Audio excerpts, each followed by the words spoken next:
fact of them being able to, as a, let's say, small group anyway, really respond to each other. That seems to me to be a very beautiful thing that we do in a twisted way, over time and whatever. So, in other words, they resolve a lot of issues of their ego through their music. And the other person, with this work, the person I listen to more than anyone else is Anthony Braxton. I hope you people know this. He's a saxophone player. But he's very important.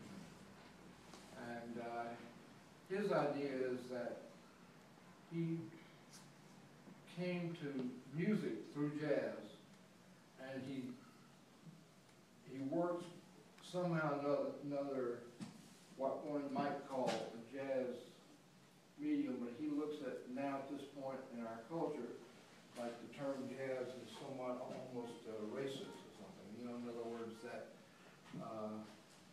the way that they're using it as a kind of cliche of these black people are so special. He's a composer. He uses the medium, and he knew Coltrane. He knew the great players, but he doesn't walk around in that kind of category. But yet he's very much playing in it. Does that make sense? In other words, I love the tuning, I love painting, but I'm not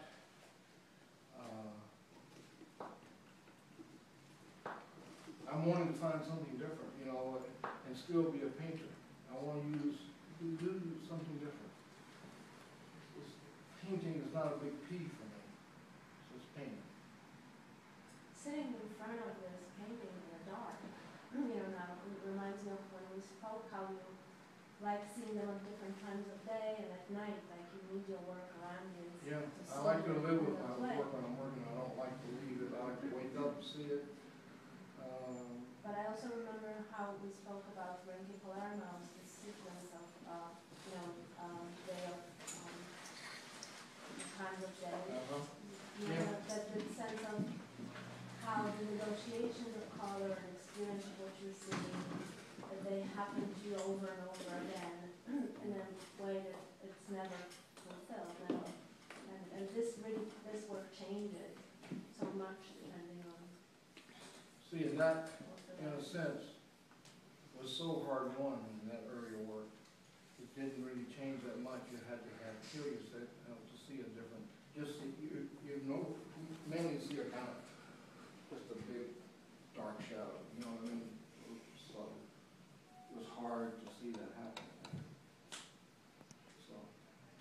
Since jazz seems to be a big thing to you, was there an Ornette moment for you with any of this work?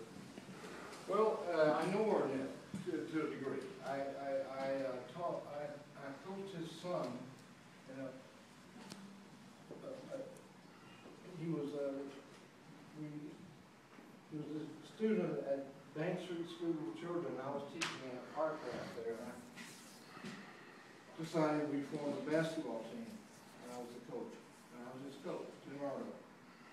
And he was very good, and we beat all those private schools around. In other words, and I always think of Leonardo, who plays with Ornette now, as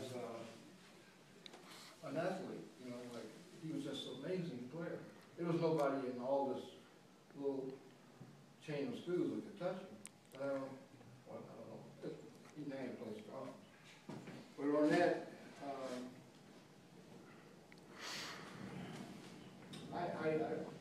here again, I act like I'm a big pal of his, and that's not true at all. But if we see each other, we stop and speak, and certainly his spirit to leave Texas, to do what he's done in his life, that does inspire me very much.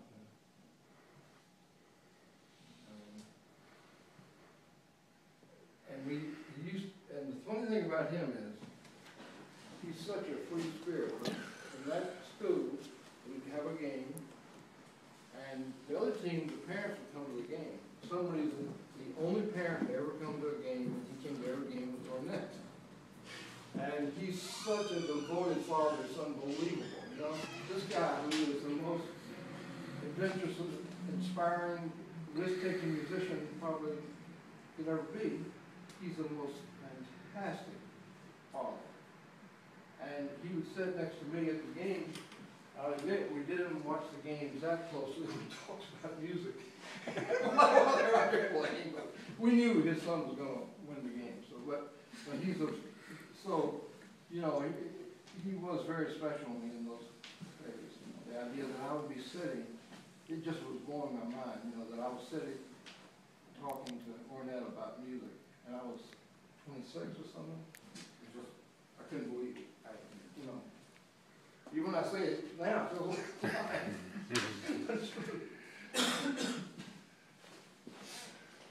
Can you talk about the painting that you made? It was too big to get out of your wall. oh, Jim. Come on, that's such a great story. Come on, tell them about that. You want to hear another story? Or Yeah. that big painting, Sea Swing, that we showed in David and Katie's show.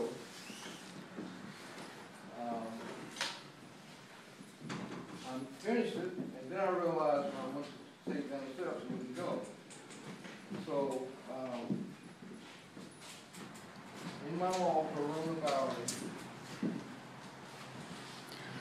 I took the window out, and then I got a blade, you know, a concrete cutting blade, and I cut through, so we took the window out, and then I cut a slit down to the bottom of the floor.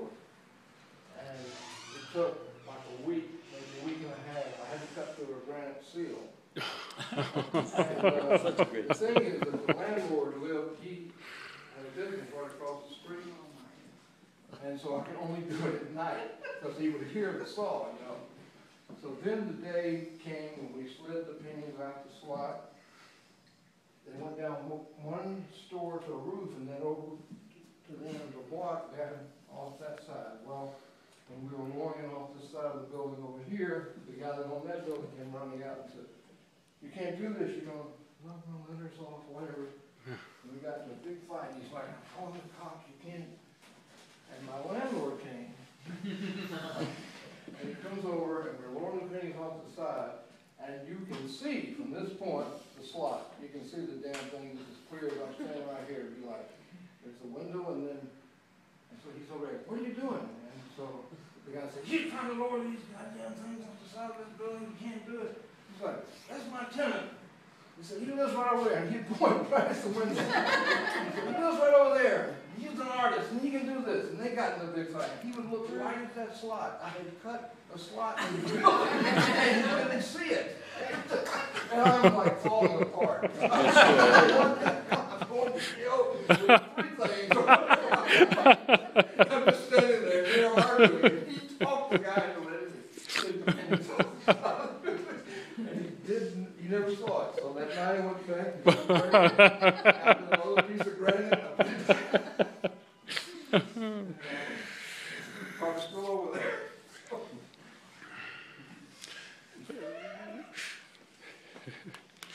Guy, I'm not sure to look at these paintings that people would get the impression that the physicality of the process of making them, like that kind of meant a lot to me to hear you talk about that.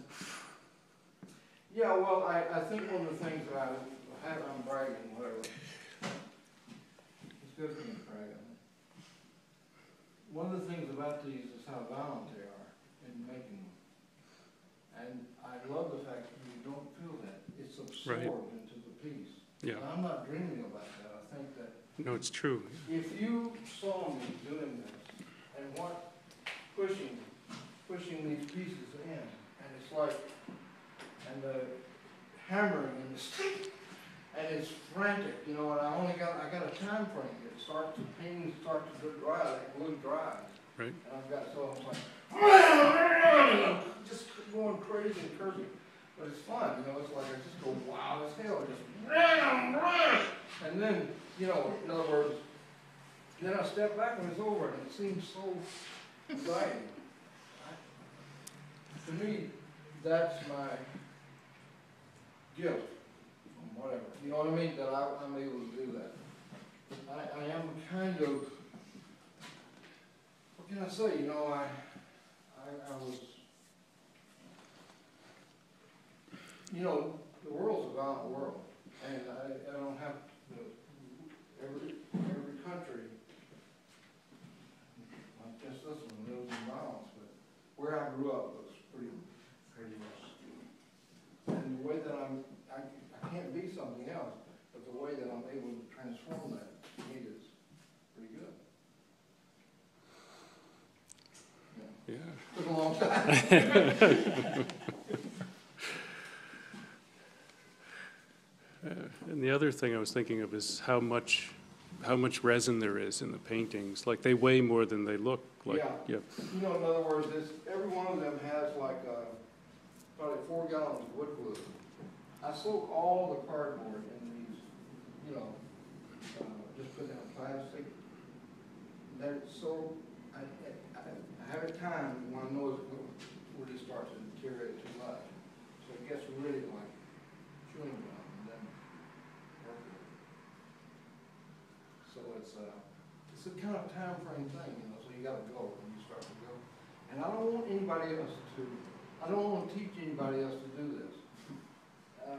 That's selfish, I guess, but I have to do it myself.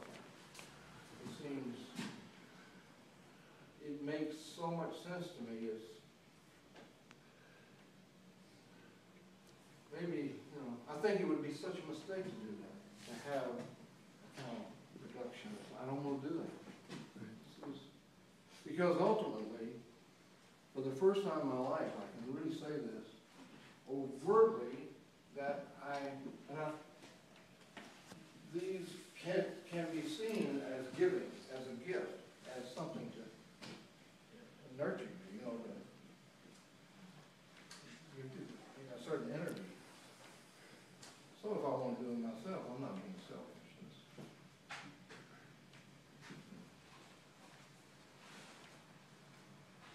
Can I ask a question? What's the paint? So when you make the form, you're not really, you're still keeping within a shape, right? So do you feel that when you're going, this last surface is the paint, I assume? So what is the paint? It's very dry, it's light, it's very ephemeral. To me, these shapes are puffed up with air, almost.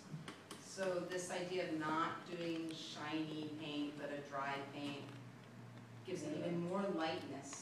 So you have like this sculptural to side. me, the whole thing of the paint in the past is just another shield, you know, that gloss and all of that. I can't stand that. I want it to feel like as close to what it is as can be. So this is basically, it's a mixture of mainly tempera and acrylic and a lot of wood glue. So that's. They're like quilted. Yeah. My mother was a big quilt maker. I have a lot of her quilts. So why this white is to protect the actual painting? Where does the painting end? Does it include the white, or is the white just a hanging stuff? Oh, no, that's part of the painting. You know those, I just saw this, I forget how, somebody reminded me of this. But you know those paintings going around where they have the backside that extends out? And I remember how much I would hate it when they would put it into a box, you know, where Yeah. you couldn't see that step out there. And that step, see that you see right there what the painting is. So I said, it's a kind of a history on that.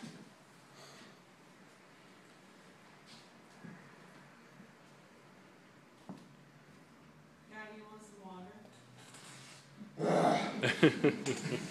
Let's quit. Yeah.